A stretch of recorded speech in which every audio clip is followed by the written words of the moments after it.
आदाब। 4 नवंबर 2024 के हाजिर हैं नूरानी कलिमात। मीठे बच्चे, अपनी खामियां निकालनी हैं तो सच्चे दिल से बाप को सुनाओ। बाबा तुम्हें कमियों को निकालने का तरीका बताएंगे। सवाल: बाप की करंट किन बच्चों को मिलती है? जवाब: जो बच्चे ईमानदारी से सर्जन को अपनी बीमारी सुना देते हैं, बाबा उन्हें नजरे इलाही देता। बाबा को उन बच्चों पर निहायत तरस पड़ता है। अंदर में आता इस बच्चे का ये भूत निकल जाए।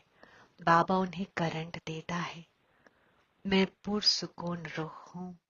बाप बच्चों से पूछते रहते हैं। हर एक बच्चे को अपने से पूछना है कि बाप से कुछ मिला, किस किस चीज में कमी है। हर एक को अपने अंदर झांकना है।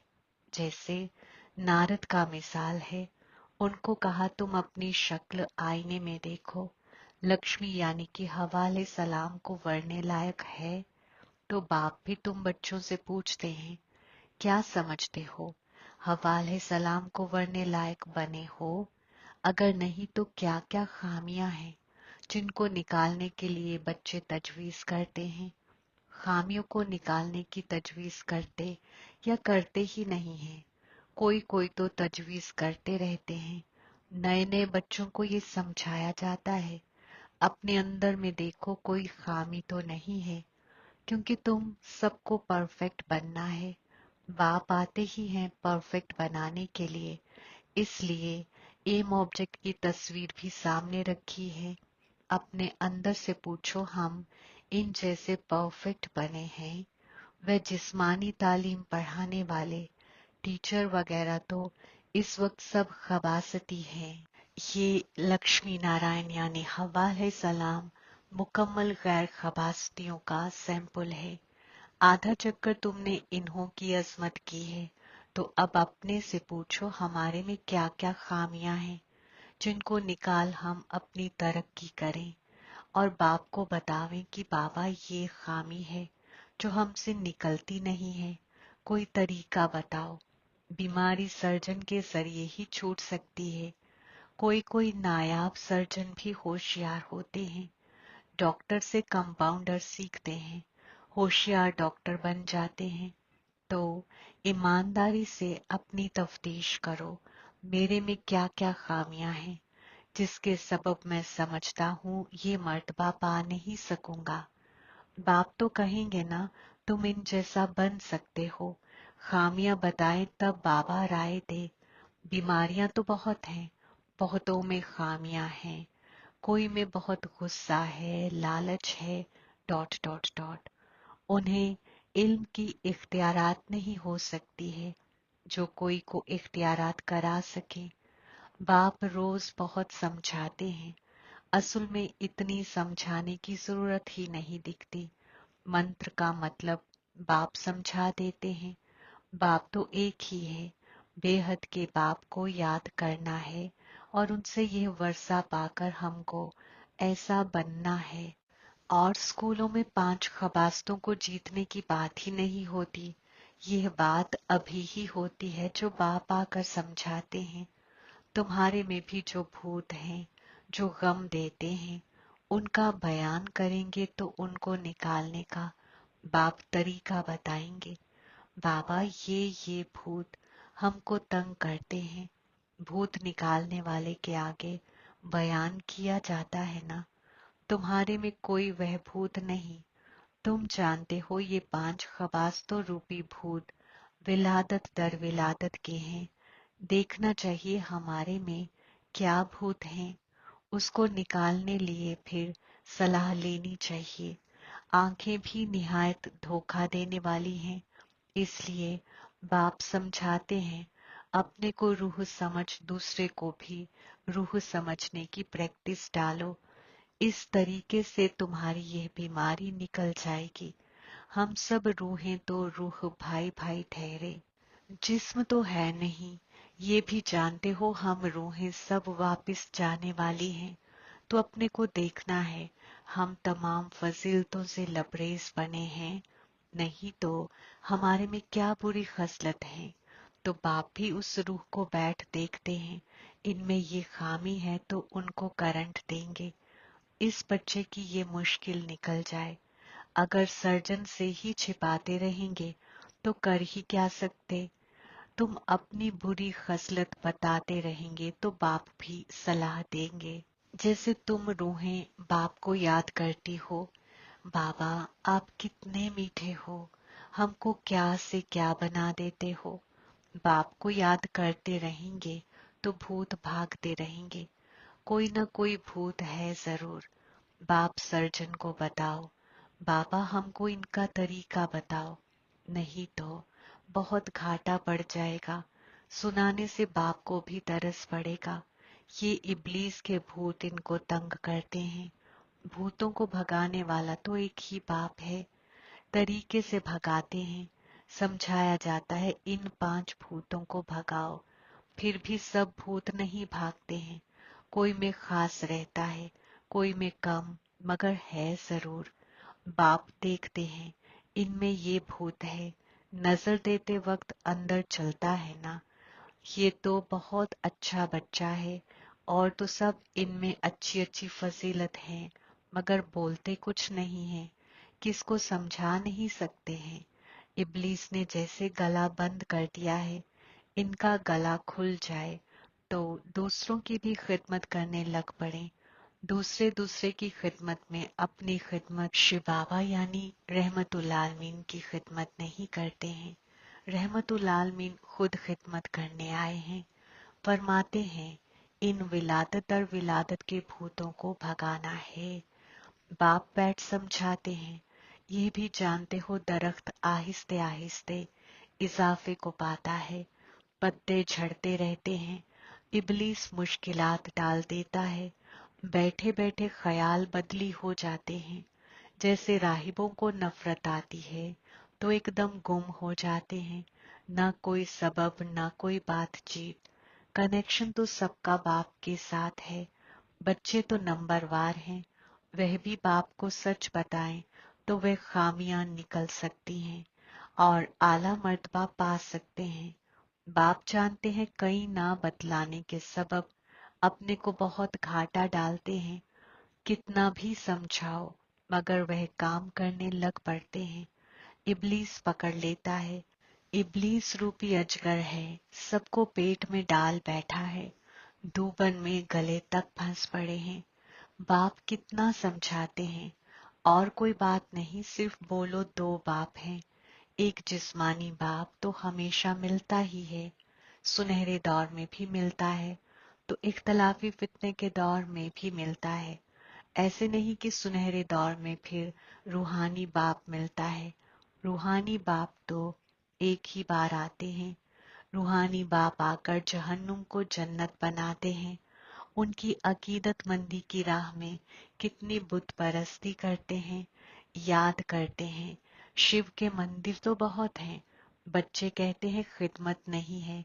अरे शिव के मंदिर तो जहां तहां हैं, वहां जाकर तुम पूछ सकते हो, इनको क्यों पूछते हो।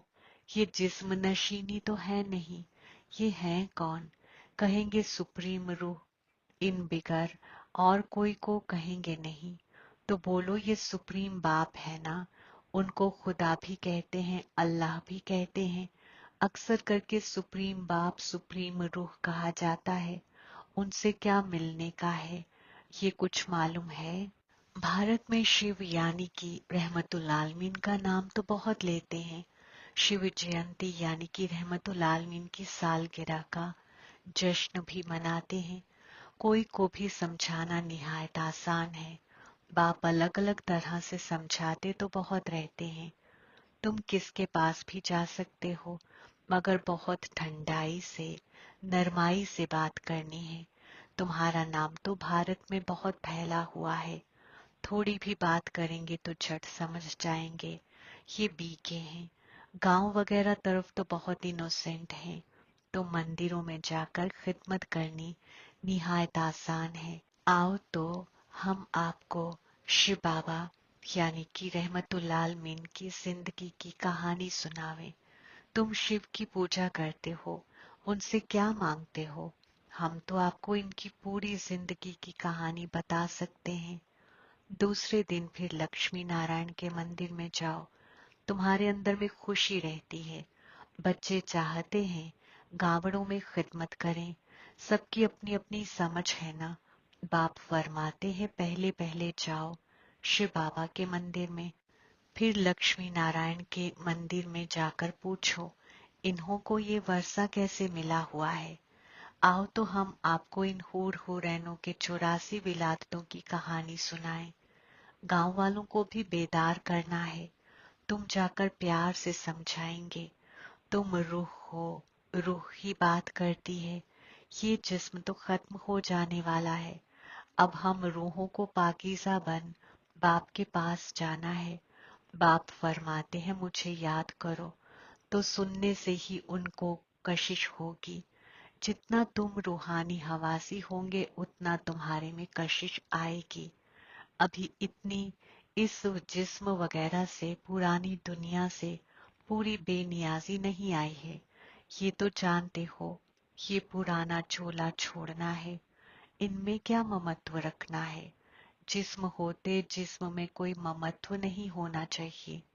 अंदर में यही तात रहे। अब हम रूहें पाकीज़ा बनकर अपने घर जाएं। फिर ये भी दिल होती है, ऐसे बाबा को कैसे छोड़ें। ऐसा बाबा तो फिर कभी मिलेगा नहीं।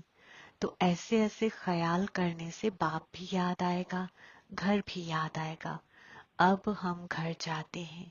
84 विलादत पूरे हुए।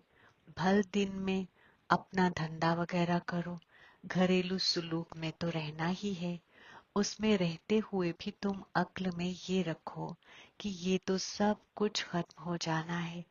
अभी हमको वापिस अपने घर जाना है। बाप ने फरमाया है घरेलू सुलूक में भी जरूर रहना है, नहीं तो कहाँ जाएंगे। धंधा वगैरह करो, अक्ल में ये याद रहे ये तो सब कुछ फना होने का है। पहले हम घर जाएंगे, फिर दारुल मसरत में आएंगे। जो भी टाइम मिले अपने से बातें करनी चाहिए। बहुत टाइम है। 8 घंटा कारोबार वगैरह करो, 8 घंटा आराम भी करो। बाकी 8 घंटा ये बाप से रूह रिहान कर फिर जाकर रूहानी खिदमत करनी है। जितना भी वक्त मिले शिव बाबा के मंदिर में, लक्ष्मी नारायण के मंदिर में जाकर खिदमत करो। मंदिर तो तुमको बहुत मिलेंगे। तुम कहाँ भी जाएंगे तो शिव का मंदिर जरूर होगा। तुम बच्चों के लिए अहम है याद का सफर। याद में अच्छी तरह रहेंगे तो तुम जो भी मांगो मिल सकता है। कुदरत गुलाम बन जाती है। उनकी शक्ल वगैरह भी ऐसी खींचने वाली रहती है। कुछ भी मांगने की दरकार नहीं। राहिबों में भी कोई कोई पक्के रहते हैं, बस ऐसे यकीन से बैठते हम ब्रह्म में जाकर लीन होंगे। इस यकीन में बहुत पक्के रहते हैं। उन्हों की प्रैक्टिस होती है, हम इस जिस्म को छोड़ जाते हैं, मगर वे तो हैं रॉन्ग रास्ते पर। बड़ी मेहनत करते हैं ब्रह्म में लीन होने के लिए। अकीदतमंदी में दीदार के लिए कितनी मेहनत करते हैं, जिंदगी भी दे देते हैं। रूह नहीं मरती है, जिस्म फौत होता है। रूह तो है ही, वह जाकर दूसरी जिंदगी यानी कि जिस्म लेती है। तो तुम बच्चे खिदमत का अच्छी तरह से शौक रखो तो बाप भी याद आवे। यहाँ भी मंदिर वगैरह निहायत है। तुम राब्ते में पूरा रहकर किसको कुछ भी कहेंगे कोई विचार नहीं आएगा। राब्ते वाले का तीर पूरा लगेगा। तुम निहायत खिदमत कर सकते हो। कोशिश करके देखो, मगर पहले अपने अंदर को देखना है। हमारे में कोई इब्लीस का भूत तो नहीं है। इब्लीस के भूत वाले थोड़े ही सक्सेस हो सकते हैं। खिदमत तो बहुत है। बाबा तो नहीं जा सकते हैं ना, क्योंकि बाप साथ में है। बाप को हम कहाँ किचड़े में ले जावें, किसके साथ बोलें। बाप तो बच्चों से ही बोलना चाहते हैं, तो बच्चों को खिदमत करनी है। गायन भी है सन शोज फादर। बाप ने तो बच्चों को होशियार बनाया ना। अच्छे अच्छे बच्चे हैं जिनको खिदमत का शौक रहता है। कहते हैं हम गांवों में जाकर खिदमत करें। बाबा फरमाते हैं भल करो, सिर्फ फोल्डिंग तस्वीर साथ में हो। तस्वीरों बिगर किसको समझाना डिफिकल्ट लगता है। रात दिन यही ख्यालात रहते हैं, दूसरों की जिंदगी कैसे बनाएं, हमारे में जो खामियां हैं वे कैसे निकाल तरक्की को पाएं। तुमको खुशी भी होती है बाबा, ये 8-9 महीने का बच्चा है। ऐसे बहुत निकलते हैं, जल्दी ही खिदमत लायक बन जाते हैं। हर एक को ये भी ख्याल रहता है हम अपने गांव को उठाएं, हम जिन्स भाइयों की खिदमत करें। Charity begins at home. खिदमत का शौक बहुत चाहिए, एक जगह ठहरना नहीं चाहिए, चक्कर लगाते रहें। टाइम तो बहुत थोड़ा है ना, कितने बड़े बड़े अखाड़े उन्हों के बन जाते हैं। ऐसी रूह आकर दाखिली करती है जो कुछ न कुछ समझानी बैठ देती है तो नाम हो जाता है। ये तो बेहद का बाप बैठ समझानी देते हैं, चक्कर पहले मिसल। ये रूहानी चक्कर दरख्त बढ़ेगा। गैर मुजस्सम दरख्त से नंबरवार रूहें आती हैं। रहमतुल्लाह आलमीन की बड़ी लंबी माला और दरख्त बना हुआ है। इन सब बातों को याद करने से भी बाप ही याद आएगा, तरक्की जल्दी होगी। अच्छा, मीठे मीठे सिकिलते बच्चों के वास्ते माँ बाप, बाप दादा का याद, प्यार और गुड मॉर्निंग। रूहानी बाप की रूहानी बच्चों को सलाम। हम रूहानी बच्चों की रूहानी बाप दादा को याद, प्यार, गुड मॉर्निंग, सलाम और शुक्रिया। इख्तियारात के वास्ते हम खुलासा। पहला नंबर, कम से कम 8 घंटा बाप से रूह रिहान कर बड़ी ठंडाई और नरमाई से रूहानी खिदमत करनी है। खिदमत में सक्सेस होने के लिए अंदर में कोई भी इब्लीस का भूत ना हो। दूसरा, अपने आप से बातें करनी है कि ये जो कुछ हम देखते हैं ये सब तबाह होना है। हम अपने घर जाएंगे, फिर दारुल मस्सरत में आएंगे। नेमत खुदा, पुख्ता यकीन के जरिए आसानी से फतेह का एहसास करने वाले हमेशा खुश बेफिक्र बनो। तफसील, यकीन की निशानी है आसानी से फतेह, मगर यकीन सब बातों में चाहिए। सिर्फ बाप में यकीन नहीं, अपने आप में, मोमिन फैमिली में और ड्रामा के दर एक सीन में मुकम्मल यकीन हो। थोड़ी सी बात में यकीन टलने वाला ना हो। हमेशा ये यादाश्त रहे कि फतह का मुस्तकबिल टल नहीं सकता। ऐसे यकीनी दानिशमंद बच्चे, क्या हुआ, क्यों हुआ, डॉट डॉट डॉट, इन सब सवालों से भी पार, हमेशा बेफिक्र, हमेशा खुश रहते हैं। स्लोगन, वक्त को जाया करने के बजाय फौरन निर्णय कर फैसला करो। आज का गैबी इशारा, आजकल की रूहों को अपनी मेहनत से आगे बढ़ना मुश्किल है, इसलिए अपने वाइब्रेशन के जरिए माहौल ऐसा पावरफुल बनाओ जो रूहें अपने आप कशिश होकर आ जाएं। अभी खिदमत में सकाश देकर सबकी अक्लों को तब्दील करने की खिदमत करो, तब कामयाबी आपके सामने अपने आप झुकेगी। आमीन।